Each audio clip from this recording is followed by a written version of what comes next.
We are going to have the second panel of the day here, which is the description is Envisioning and Creating a Better California for All. This panel brings together activists working on statewide issues of Medicare for All, public banking, and campaign finance reform to discuss and explore a broad and ambitious vision for a better California for all. We also have an education person on the panel. And how can progressives throughout the state come together to form a united front, which is our mission, to transform our state, and what would that California look like? So we're starting off, we have this panel moderated by Lauren Steiner, and I will read her bio, and then she's going to introduce and read the bios of the other panelists. So, after a 12-year career in the cable TV industry and another 10 years as a stay-at-home mom, Lauren became a grassroots activist and organizer who fights neoliberalism. She was very involved with Occupy LA, started and ran Los Angeles for Bernie Sanders, and was a delegate for him at the Democratic National Convention. She fights against fracking, bad trade deals, education privatization, and for a free and open internet and community choice energy programs. So thank you, Lauren, and I'm handing the mic to you.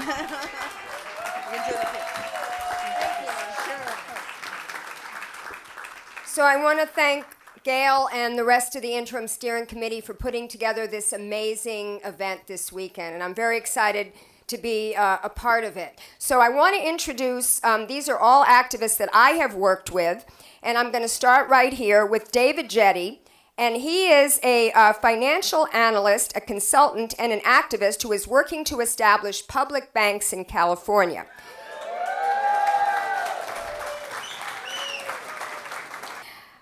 He has founded and advised dozens of enterprises in the tech, finance, and entertainment industries, both for-profit and not-for-profit, successful and unsuccessful, with a lifelong goal to promote the interests and improve the lives of working people. On his left is Cynthia Liu, and I've worked with Cynthia Liu fighting charter schools and education privatization, and firmly believes that public schools are a public good. She launched the K-12 News Network in 2010 with a grant from the Ford Foundation to support diversity in digital media. She's part of the national grassroots movement to champion public schools and has presented at Netroots Nation. She is working for education justice so schools are relevant, nurturing, equitable, and liberatory spaces for all children. To her left is Michel Sutter, director and co-founder of MOVI, Money Out, Voters In. She led this successful 2014 push for the MOVI-sponsored SB 1272, the Overturned Citizens United Act, through the California legislature. The bill became Proposition 49, and she was briefly the chair of the Yes on Prop 49 campaign committee before Prop 49 was wrongfully removed by the ballot by the order of the Supreme Court of California. Finally, Prop 59, the Overturned Citizens United Act, was restored to the California ballot and passed by Californians in November of 2016. Michelle chaired the Yes on 59 committee and continues to work to end corporate constitutional rights and promote civic engagement. And I am sure my guest to the left has equally as long as a bio, but he gave me a really short one. And he just wants to be known as a physician, this is Paul's song, and progressive activist. He used to lead the Courage campaign, and you also left out, used to be the chair of the board of the Campaign for a Healthy California, which was trying to get SB 562 passed. And he's the president of PNHP, which stands for Physicians for a National Health Program. Yeah. And on the national board of PNHP. Okay, so what I'm going to do is start and go left to right, left of me, and ask, I have about 4 questions, and then the rest is going to be for questions and comments from the audience. So Tell us what your coalition is trying to accomplish in the state of California. How long have you been organizing for this? What bills or initiatives have you tried to pass in the past? Which ones have succeeded or failed and why? And what is next on your agenda for this coming year? And just so you know, they've all been provided with these questions in advance, so they don't have to remember the order. So let's start with David. I'm here with the Public Bank Los Angeles and the California Public Banking Alliance. We're working to enable cities, counties, municipalities to form public banks. We're also obviously allied in efforts to create the state level banks. In case you don't already know, a public bank, very simply, is a bank owned by a public institution, usually a public entity like a city or a state. The only one in the United States currently is the Bank of North Dakota. There's one on the way in American Samoa. But the public banking movement is growing very rapidly. There's a nice map right over there on the wall. If you want to see, the red are states or areas that have looked into specific authorizing measures or feasibility studies, and obviously that big green mark there is North Dakota, our sort of shining jewel. Public banks provide a public source of capital for investment. We like to look at ourselves as the easy part of the Green New Deal to get past, because we can generate the money that creates opportunities for all the rest of the planks of a progressive agenda. And as such, we do not succeed unless the motivations that drive the need for public capital are successful. So we are nothing without climate activists, indigenous rights activists, racial justice activists, folks who are trying to improve living conditions in cities and rural areas are why public banking is moving forward. But we also provide a really great tool for activists to answer that pesky question of how you're going to pay for it. The question, of course, is usually posed disingenuously. We all know that there's plenty of money in our public coffers and in our economy to fund everything that we need to do here. However, we are bound often, at least at the political level, by laws, property rights, all of these kinds of things. So we need to take steps now, incremental and radical, whatever we can get to develop these resources. So we see our role as very as bound to the possibilities of what a bank would look like in California. I will very briefly let you know what we are doing right now, because I know we don't have too much time, and just tap me if I go too long. 2011, Governor Brown vetoed a bill that would have created a commission to look into a public bank in California. And he said, we don't need any more blue ribbon commissions.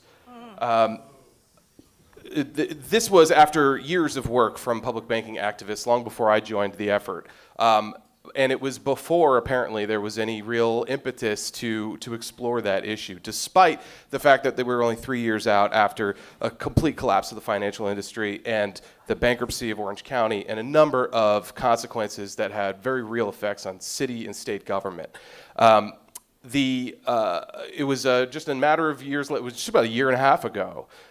Those same folks that made 2011 effort happen, plus new activists, got together in Colorado for an event similar to what you were talking about in 2013, organized by the Public Banking Alliance and Ellen Brown, where we got together and said, we're not going to succeed forming public banks as individual local efforts. We do not have enough leverage over state law. There are constitutional issues that need to be addressed, and as a result, we need to form a statewide alliance of public banking activists. We formed the California Public Banking Alliance shortly thereafter, and we laid out a charter that said we will define success as cities and counties and municipalities and regions being able to form public banks.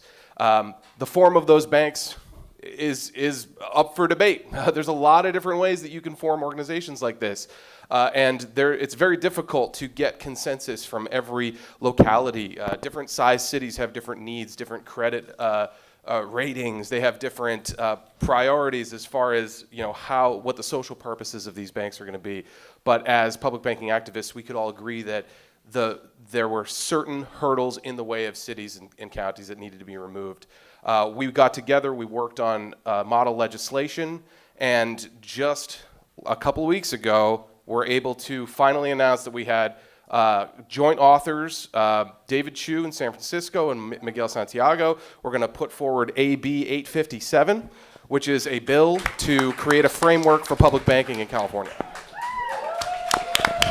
That will be in front of the Banking and Finance Committee on April 22nd. It will be in front of the Local Government Committee of the Assembly on April 24th. This bill will create guidelines for cities and counties on how to found public banks. It will remove certain statutory limits to the foundation of public capital. It'll allow counties to lend their money to these banks, and it will require of these banks transparency on par with other government institutions under the Brown Act. And it'll also require of these banks that they have social purposes moderated by third-party outside auditors, similar to B Corps.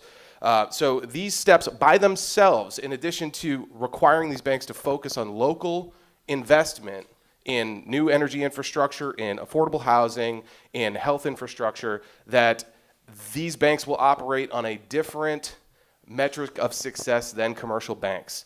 And decoupling the profit motive from our capital formation around public goods is an absolutely necessary step to a Green New Deal and to everything that we want to do here. So I strongly recommend that all of you contact your local representatives in California state government and tell them that you support AB 857.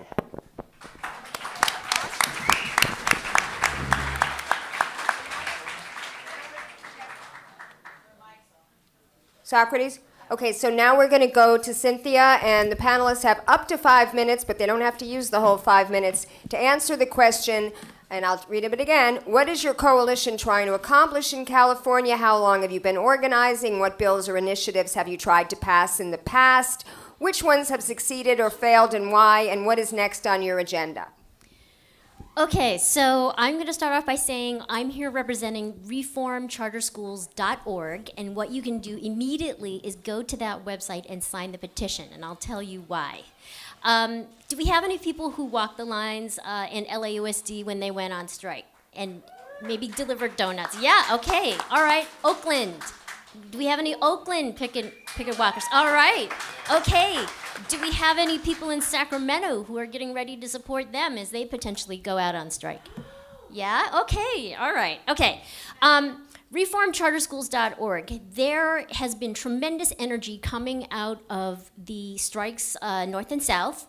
They're going to keep popcorning all across the state as, because the fundamental issues of, public schools lacking complete funding is a longstanding one, dating all the way back to Prop 13, right? But there's additional issues in terms of there not being enough supports for children in the schools. Children are sick more than just one day of the week that there might be a nurse on staff. There's no social emotional supports, no psychologists, not nearly enough, et cetera, right? All these things. So as a result of this momentum and this energy, the LAUSD and Oakland Unified charter lobby-backed majorities surprisingly voted for moratoriums in those school boards, in those districts, saying no more charters for 8 months, right? So about August or so. Okay, so that was a really big surprise, but that is what collective action, direct action got us, right? And so we need to move that energy forward. Now, what's coming out of the legislature are 4 really important bills that reformcharterschools.org is behind. Okay, so how long have I been organizing in this coalition? Since maybe January. In this space. Yes, in this space, I've been actually to get rid of charter schools and sort of the lobbyist influence there. I've been organizing since about 2016, and prior to that with K-12 News Network, blending together sort of people-powered media justice to get education justice. I've been working on that since like about 2010. So it's been a long haul, because in 2016, it was tough. Nobody was giving this space any love. Now we have some momentum. So AB 1505, 1506, 1507, 1508. That is how we're going to slow the roll of this otherwise unchecked expansion of charter schools. Why is that unchecked expansion bad? Because it's investor-driven. It's not community-driven. There's no demand. There's no grassroots demand. And basically, the business model of a charter school defunds the public district. It depopulates, defunds. Now, we need to have public funds go to public schools. And when you have privately managed but publicly funded. That hybridity leads to corruption. It leads to like some, Yahoo off the street filing an application for a charter school and getting $575,000 to do what?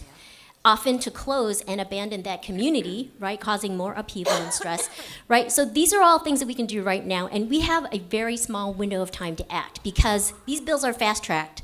Governor Newsom already signed the fact that the Brown Act now applies to charter schools. They never used to have open meetings, open records. Yeah, that is some bullshit. Okay, now we have that, right? But this is fast-tracked, and we need to push hard because the charter school wins if they can slow walk this, if they can roll it over into a 2-year session.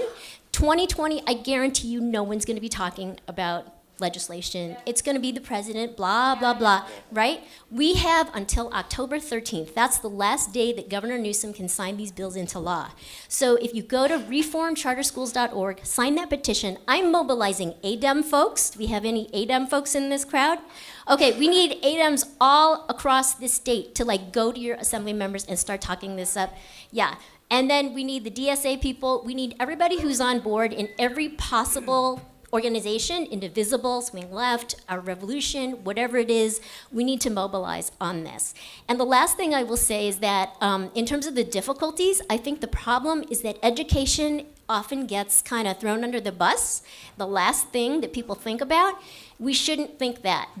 If we have a really anemic public education system, we don't have folks who have the critical capacity and the understanding and the ability to kind of mobilize on all of our other issues. Climate is complicated. We need folks who can understand that and explain that to other people. How do we make sure that circulatory system is strong? We make sure that our public education is strong and kids are getting what they need. Okay, so reformcharterschools.org, start signing those petitions, start circulating that, start going to your elected people. The charter people are already, tossing their money and making threats. So get out there.